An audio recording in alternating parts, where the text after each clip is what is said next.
Hello everyone, it's Hesse. Today I will be showing you guys how I make my music.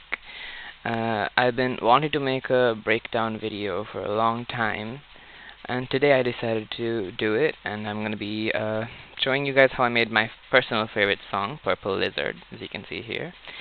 I make all my music on BandLab, and I bet you guys have heard a lot about how BandLab is an awful DAW and that it's like kinda shitty, but I think I have learned to make the most of it. So yeah, let's dive in. First, we're gonna start with the beat. For the beat here, I have actually quite a few samples. I'm pretty sure these are all from a sample pack, and like from BandLab Sounds you can like find all sorts of sounds, but I found most of these in a Egyptian percussion pack. It's pretty cool. There's like this little, oh yeah, there's effects on this. I got delay and some reverb, and there's like these this is from a timbale.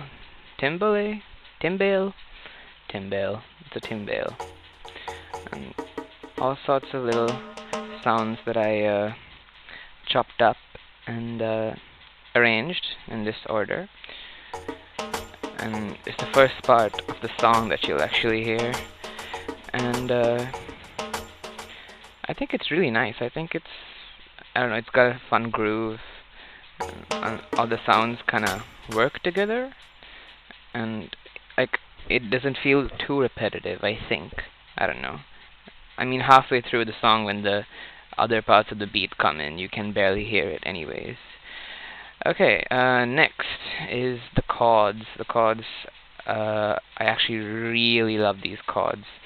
They, it really gave me a Rainworldy kind of feel when the chords started like stacking and like, you know, getting more complex towards the end. I don't know why. At the moment, I felt like I struck gold. It felt so Rainworldy. It felt really nice.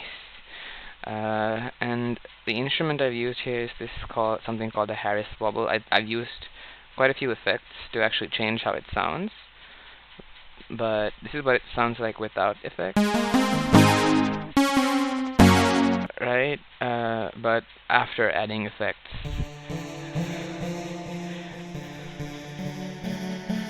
it's a bit different. I've added reverb, delay, and something called Phase 45. Phase 45 is, it basically changes the frequency of the instrument through time. Like, it'll slowly, I had the speed here, and it'll like slowly rise and fall back down throughout the song. You can kind of hear it going up at the end there, and then coming back down. And yeah, for some reason, I have a pumper here. The pumper comes in later, I believe. Yeah, around here. Here,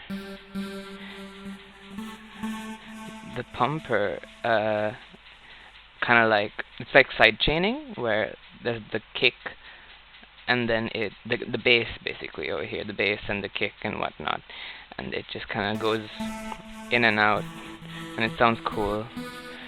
But yeah, there's that.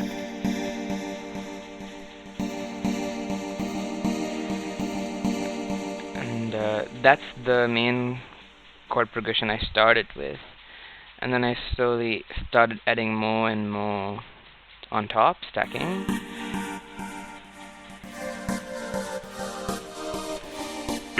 And like, it got really juicy and like really complex. Not that complex, but like adding notes on top just made things much more.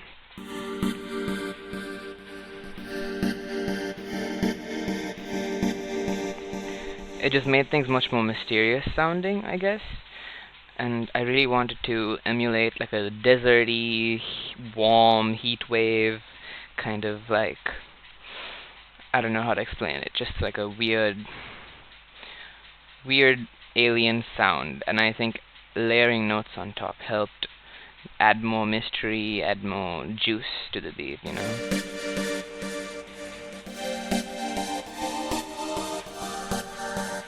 I personally love that part where it just kind of like these notes on top.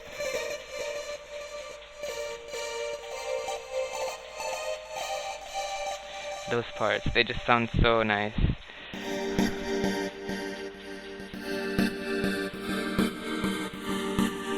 Yeah. So those are the chords. Actually, I think when the lead comes in somewhere around here. Oh, is that the lead? Yeah, that's the lead. That's where it really kicks up. And I made the lead basically. I added more notes on top, and I took those and made that the lead. I didn't leave those notes in for the the chords. And basically the lead is just like an extra harmony that I added on top. Yeah, then we can go into the bass. And for the bass, this is around when the Watcher first came out, and I was kind of obsessed with all the new threat themes, and the Rusted Rex threat theme really like made me feel something, and the bass line in that threat theme was just so funky, so groovy. So I tried to like go for a similar vibe here.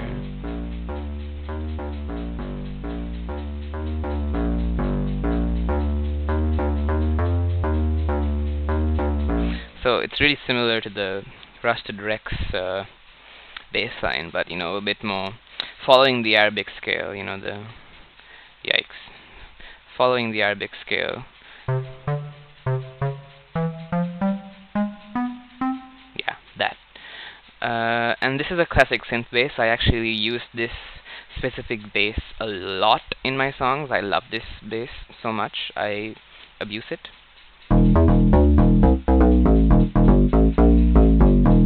It's such a vibe. I don't know. It just, it feels so good.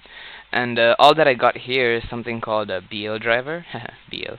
And this actually just increases that gritty, distorted feel of it.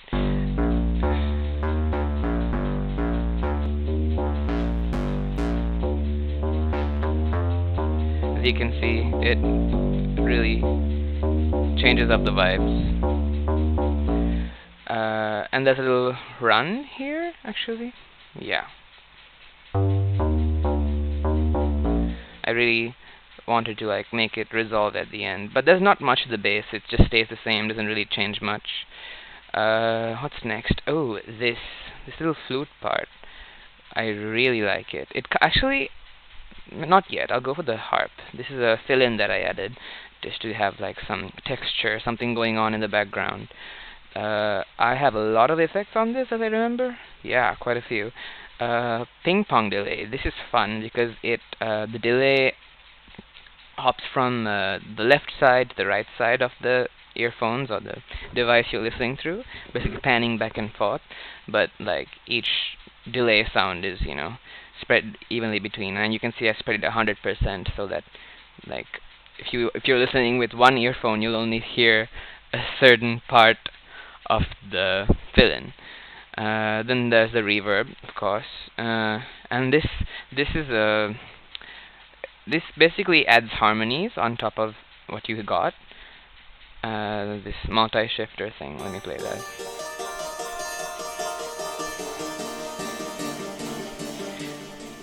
So you hear that, right? It's got all sorts of like harmonies in it, and you can like hear the layering. It's because of this fifth note up thing I put. If I remove it, it's not as juicy as it would be with it. Like I don't know. It's just really nice. It adds a fifth harmony on top. And I added something called auto pan, which pans the audio from ear to ear, just to like spice things up. And like when certain elements of the song pan from ear to ear, the listener tends to notice it, and like it just adds more depth to the song, I think. Yeah. And actually, without all these effects, this is just a simple arpeggio, of course. And following like the notes of this song. Yikes. Yeah.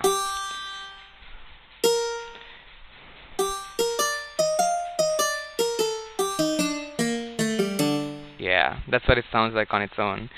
And actually, yeah, this isn't a harp. It's this instrument called the bouzouki. It's got like a really nice kind of Middle Eastern Turkish music vibe to it, and I really like it.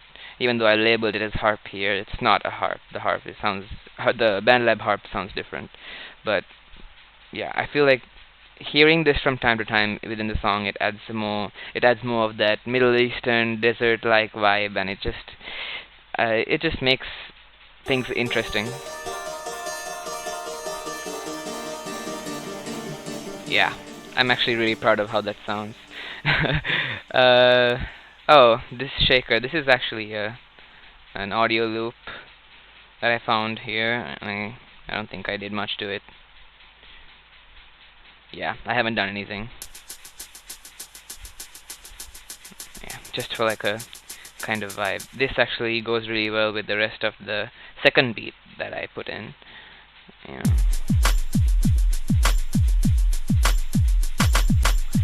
But yeah, if you layer the original beat on top, you can hear it together. And I don't know why this shaker has like such a nice vibe to it. It's not a normal shaker sound. It sounds like a hi-hat being played again and again, but it's got a nice groove, and I thought it would fit perfectly. While we're at it, we can address the rest of this beat. This is a really simple kick. Following that beat. Then there's the snare. I'm actually surprised I hadn't put delay on that. I guess I didn't notice, but yeah. This sound is also, I think, in here. I think I just like made it stand out a bit more.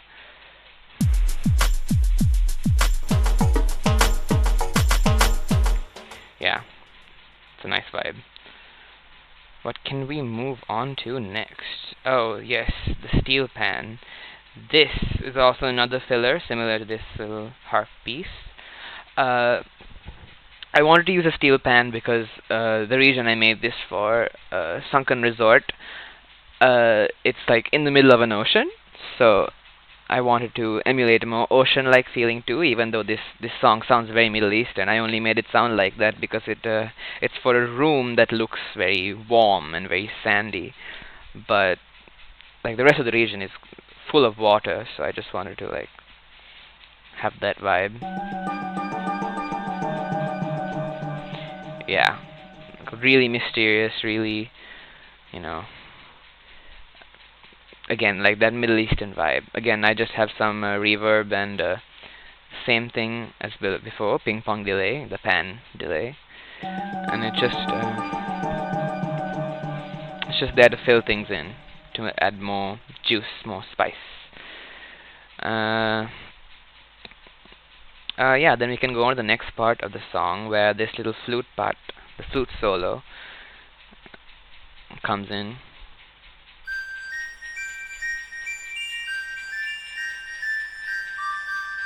It's just looping. This is pan flute, not the normal BandLab flute. Again, same thing. I kind of use the same effects for all the melodics.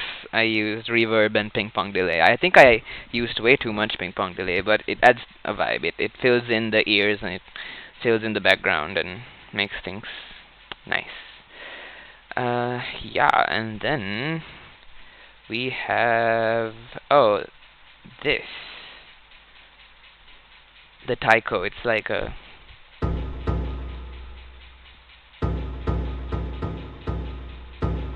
yeah, I think I messed with the velocity over there a little bit. You can hear it. I did. As you can see, these notes have 100 velocity, and these have 82. And that's really important to make it sound natural and like to make things sound less electronic. There's also there's also a humanize, which makes like offsets the notes a little bit to make it sound like it's being played by a human, because your human won't play the beats perfectly like a machine. I'll just play this with the rest of the beat to hear. I don't think you can hear it that well in the actual song, which kind of sucks, because it's a nice, you know, a nice part.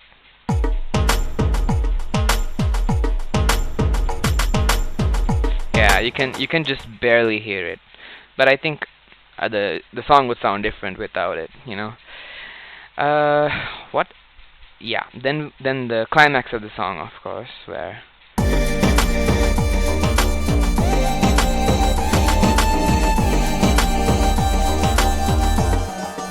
so that's the part where things really kick up with the lead. Let's see what this lead instrument is. It's a saw. Yeah. Oh no. Right. Okay. So this I added a pumper, but in like triplets, which is like 1 2 3 1 2 3 1 2 3 1 2 3 instead of like 1 2 3 4 1 2 3 4, and it just kind of like it's got a different groove. And if it wasn't in triplets, it'll sound something like this. Yeah, hold on.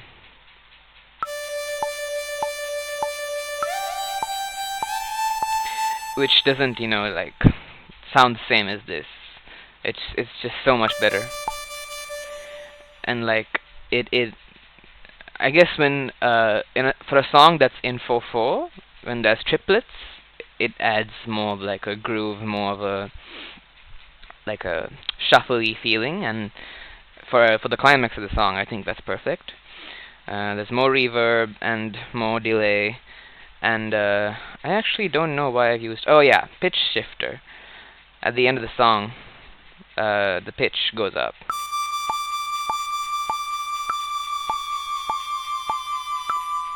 Yeah, that's a weird part, but I think I don't know. Actually, even though it is a bit weird, with the rest of the song, it sounds nice. That sounds really weird.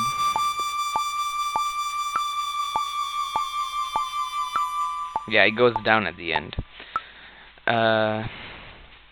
But yeah, as I was saying earlier, the chords, I tried to add more notes on top, and I thought that would make it too messy, so I just turned that into a lead. And that ended up like making a really nice harmony.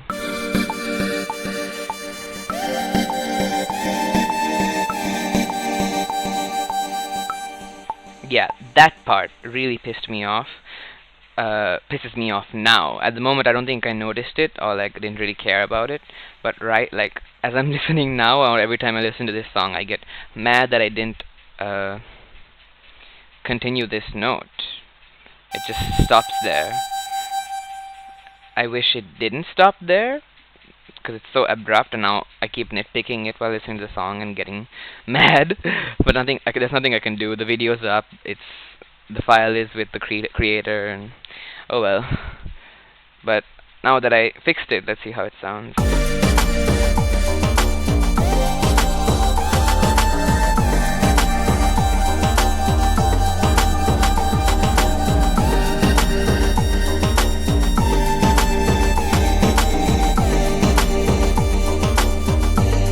See, it stops there again. Oh my god. God. That's so annoying. But yeah, well, you make mistakes, that's how you learn. And then for this part, now let's talk a little bit more about the structure of the song, because we went through the individual notes. I wanted the song to start with a beat, just the beat, so that when you enter this room, you hear like all of a sudden you hear a very new beat, because the thread theme for this region sounds way different. And like usually when you're in Rain World and the song triggers all of a sudden, I guess you could like call it a sting. You call it in like the stings is for when you enter a room and the background music immediately sets the tone with a quick, like basically an actual sting. It like gives you a really quick kind of immediately, just you hear the song and you get the vibe. It doesn't fade in. It doesn't like smoothly come in. It just, and then like it just adds interest to the playthrough, and it makes things less boring. I guess that's the point of background music and stings. which are like not ambient. And then we slowly build on, and the part where the bass comes in is where the pumper in the chords actually come in. You can see that when when the back here, the pumper is not there, but as soon as you get here, it's there. I automated that over here, and I wanted to add that kind of side chaining effect to make the bass hit harder. If that makes any sense, we can just show you that right now.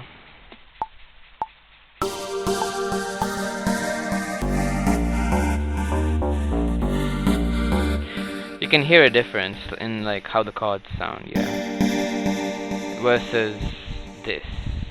It just, it adds more depth and makes the bass feel more impactful, and the drop feel, just a bit more fun and cool.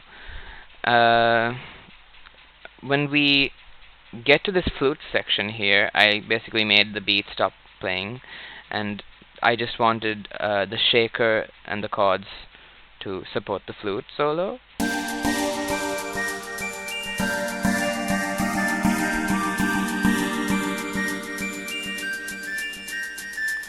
And I think that little empty part there is really nice with just the shaker and the flute. I think it's like a nice build up to the next drop with the lead. This song is actually really short. I wish I had made it longer, but then again, we don't want like that long of a background song, But yeah, it just makes the beat drop. Makes the beat drop feel nicer.